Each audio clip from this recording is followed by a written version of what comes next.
Hey everyone, welcome back to my YouTube channel. In today's video, I have brought around 10 sentences in which there are common errors that we all do, okay, as we are not native speakers of English language. So first I will try and identify the error that is there in the sentence, and after that I will try to explain the reason that why that particular word is not appropriate and with which word the error should be replaced. कहने का मतलब है आज की video में 10 sentences लेके आई हूँ जिसमें एरर्स दिए हैं, है ना। हम नेटिव स्पीकर्स तो है नहीं, इंग्लिश हमारी मदर टंग तो है नहीं, है ना, तो हम गलतियाँ करते हैं। आज की वीडियो में देखूंगी, आपको बताऊंगी कि वो गलतियाँ क्या हैं और उन वर्ड्स की जगह कौन से नए वर्ड्स होने चाहिए और जो वर्ड्स एरर्स हैं वो एरर क्यों हैं। So let's begin. The first example over here is we had a long travel through mountains. ठीक है, फर्स्ट सेकेंड थर्ड तीनों सेंटेंस एक बार पढ़ते हैं। The first one is we had a long travel through mountains. I wish you a good travel. I journey by bus.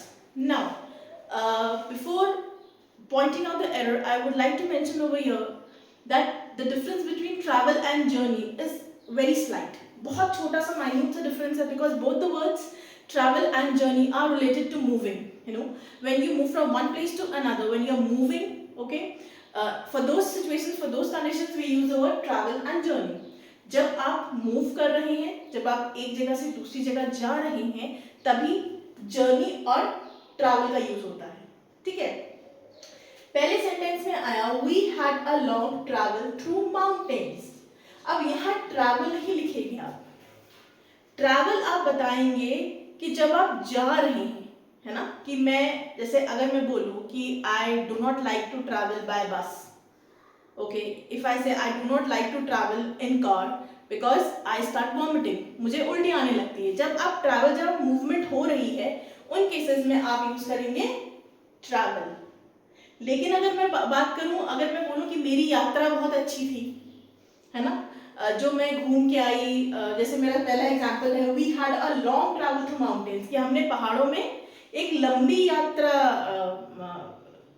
करी या एक लंबी जर्नी थी, तो उन केसेस में ट्रैवल ना लग के क्या लगेगा, कौन सा वर्ड आएगा, जर्नी।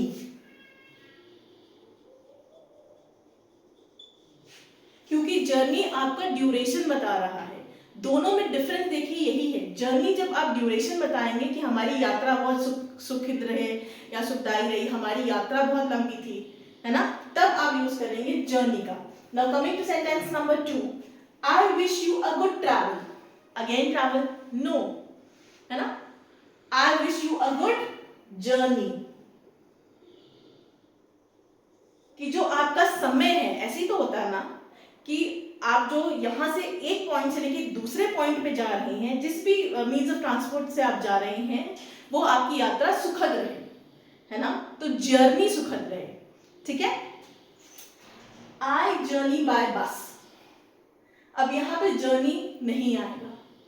ठीक है, बाय बस आप जा रहे हैं तो आप क्या कर रहे हैं, what word will you use, you will से आई ट्रैवल बाय बस। आई होप डिफरेंस क्लियर हो गया होगा ट्रैवल और जर्नी का। Moving to sentence number 4, this is so common that we all tend to commit this error or we tend to commit this mistake knowingly or unknowingly. ठीक है, she bought a bread, don't we say I eat bread and butter for my breakfast, yeah, I bought a bread from the market. So a bread is grammatically incorrect. What word is supposed to be used over here, a loaf of bread. आप कभी भी bread को bread नहीं बोलेंगे, अगर आप एक piece उसका उठा रहे हैं then you will say a slice of bread, SLICE। अगर आप पूरा ब्रेड उठा रहे हैं then what are you gonna say, you will be saying she bought a loaf of bread। ये सेंटेंस गलत है। ठीक है, now moving to error number 5, I bought an equipment to fix my car। अरे ये तो बहुत, इसमें क्या गलती मैम ने, इक्विपमेंट में क्यों मैम ने अंडरलाइन कर रखा है, because you never say an equipment, you say a piece of equipment. ठीक है, I bought a piece of equipment. See, the errors that I have brought in today's video are very basic. बहुत basic है, बहुत common है. The heading also have written common errors, but yes, we do tend to commit these mistakes. पर आज के बाद नहीं करेंगे, okay? Now moving to sentence number or error number 6, he gave me an advice. Now whenever you are saying कि उसने मुझे एक सलाह दी, है ना? अगर बोलूँ उसने मुझे बहुत सलाह दी, मुझे उसने बहुत हेल्प किया, बहुत उसने मुझे मोटिवेट किया, या उसने मुझे बहुत सारा उसने मुझे सही सही बताया कि आप ऐसे कर सकते हो, आप वैसे कर सकते हो. इन दैट केस, इन दो situations I will say he gave me advices, but over here I am saying he gave me an advice. उसने एक ही एडवाइस दी है. So you never say an advice, you say he gave me a piece of advice. ठीक है. Moving to sentence number 7, my hair are wet.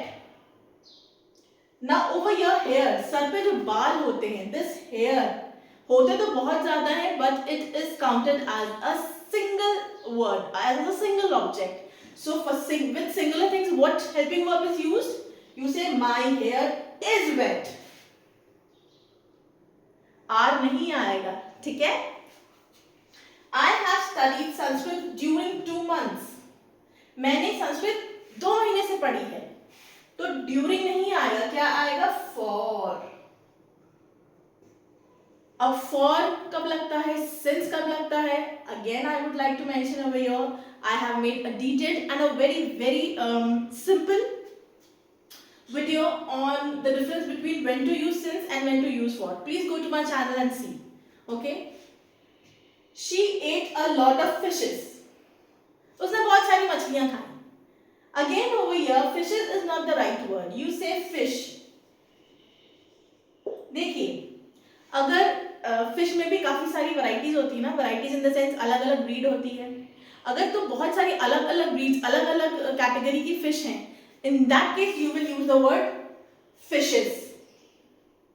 अगर fish ज्यादा है, एक ही जैसी फिश है, एक से ज्यादा है, 2 है, 3 है, अनलिमिटेड है, तब आप फिश ही यूज करेंगे. You will use the word fish only. You will not say fishes.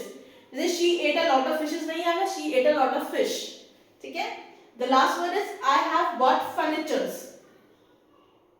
Now the word furniture is in itself a plural. You never add s to furniture. ठीक है. Plural में भी what will you say? I have bought furniture, no s.